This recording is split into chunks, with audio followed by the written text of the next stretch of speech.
Se alguma vez passou pela cabeça como é que o Antigo Testamento pode falar de Jesus com tanta clareza, a resposta, bom, a resposta pode estar num livro só, Isaías.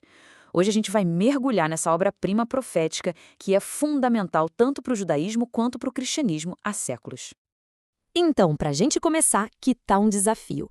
Pensa aí, que livro do Antigo Testamento era tão, mas tão cheio de detalhes sobre o Messias que a igreja, lá no comecinho, chamava ele de o Quinto Evangelho? A resposta, olha, ela diz muito sobre a fé dos primeiros cristãos. E a resposta, claro, é o livro de Isaías. E olha só que incrível o que São Jerônimo, um dos gigantes da igreja, falou sobre isso. Ele disse que, ao ler Isaías, a sensação não é de ler uma profecia, mas sim a história do evangelho que já aconteceu. É uma clareza que, sinceramente, arrepia. E é por isso que esse livro é um pilar da nossa fé. E o mais interessante é que essa importância toda não começou com os cristãos, não.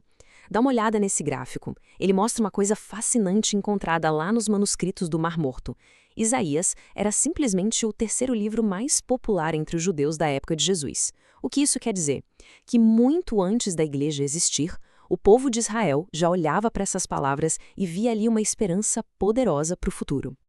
Ok, eu sei, 66 capítulos pode parecer muita coisa, assusta um pouco, né? Mas tem uma chave para entender Isaías. Pensa no livro como uma grande sinfonia, com dois movimentos bem distintos. O primeiro é mais sombrio, focado no juízo, e o segundo, super luminoso, anunciando a esperança. Olha só como funciona essa divisão. A primeira parte, que vai até o capítulo 39, é como um alerta bem urgente. O contexto é a ameaça do Império Assírio e o tom é de juízo, de chamado à conversão. Daí, na segunda parte, o livro dá um salto no tempo. A gente é transportado para o futuro, para o exílio na Babilônia, e aí a música muda completamente. O tema passa a ser a consolação, a promessa de um recomeço. E a forma como o livro conecta essas duas eras é simplesmente genial. Os capítulos 36 a 39 funcionam como uma ponte. Eles contam a história do rei Ezequias. Primeiro, ele vence a Síria, uma vitória incrível.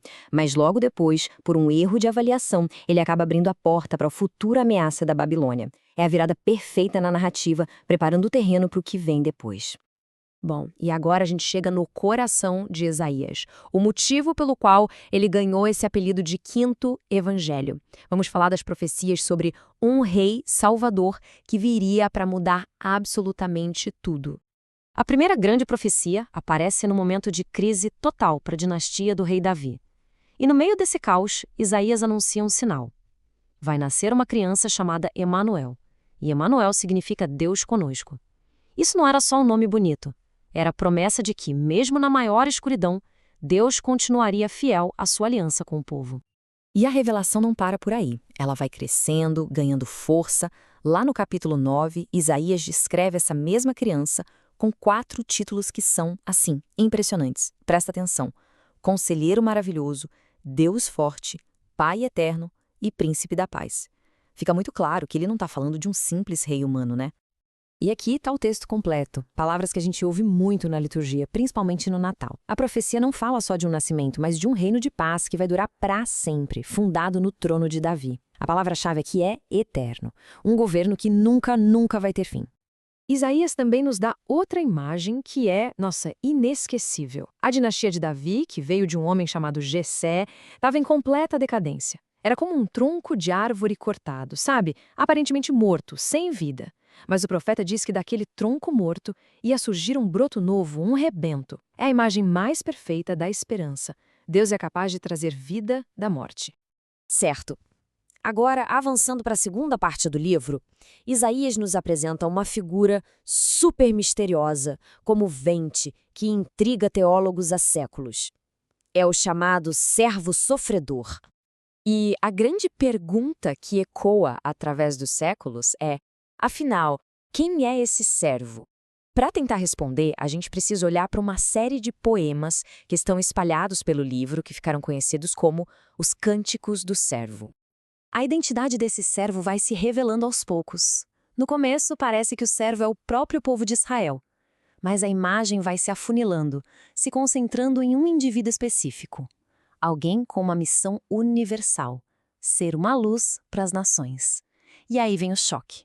Esse servo, que é inocente, acaba sendo rejeitado, perseguido e sofre, não pelos seus próprios erros, mas pelos nossos. Ele morre por nossas transgressões. É a primeira vez na Bíblia que essa ideia de um sacrifício que redime outra pessoa aparece com tanta clareza.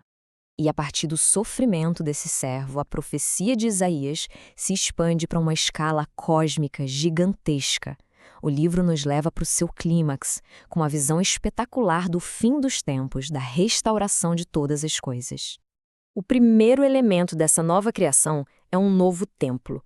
Só que a grande novidade dele não são as pedras ou o ouro, mas sim as pessoas. Ele seria uma casa de oração para todos os povos, quebrando todas as barreiras que antes separavam judeus e gentios. Uma visão radicalmente inclusiva. Depois do templo, é a vez da própria cidade de Jerusalém ser renovada. E aqui, Isaías usa uma metáfora de casamento que é belíssima. A cidade, que antes era chamada de abandonada por causa do exílio, agora ganha um nome novo: desposada, a noiva amada por Deus. É o símbolo máximo da aliança de amor entre Deus e seu povo, finalmente restaurada. E por fim, a visão se torna completamente universal. A promessa não é só para um templo ou para uma cidade. A promessa é para toda a criação, novos céus e uma nova terra. Pensa nisso, é uma recriação total. É como um retorno à paz e à harmonia do Jardim do Éden, onde tudo que foi quebrado pela queda é consertado. Mas olha só, o livro não termina com uma nota puramente otimista. A última página de Isaías é, na verdade, uma advertência bem séria. Ao lado da visão gloriosa da nova criação, a gente encontra a imagem sombria do juízo final para aqueles que se rebelam. É um lembrete bem direto de que a nossa escolha, a nossa resposta a Deus importa, e muito. E com isso a gente encerra essa nossa viagem pelo livro de Isaías. Um livro de contrastes incríveis, né? Juízo e esperança, sofrimento e glória, um rei vitorioso e um servo sofredor. A pergunta final fica para a reflexão de cada um. Como é que uma visão de quase 3.000 anos atrás sobre justiça e renovação ainda nos desafia hoje? Como a gente pode ser agente de justiça e de renovação num mundo que precisa desesperadamente de esperança?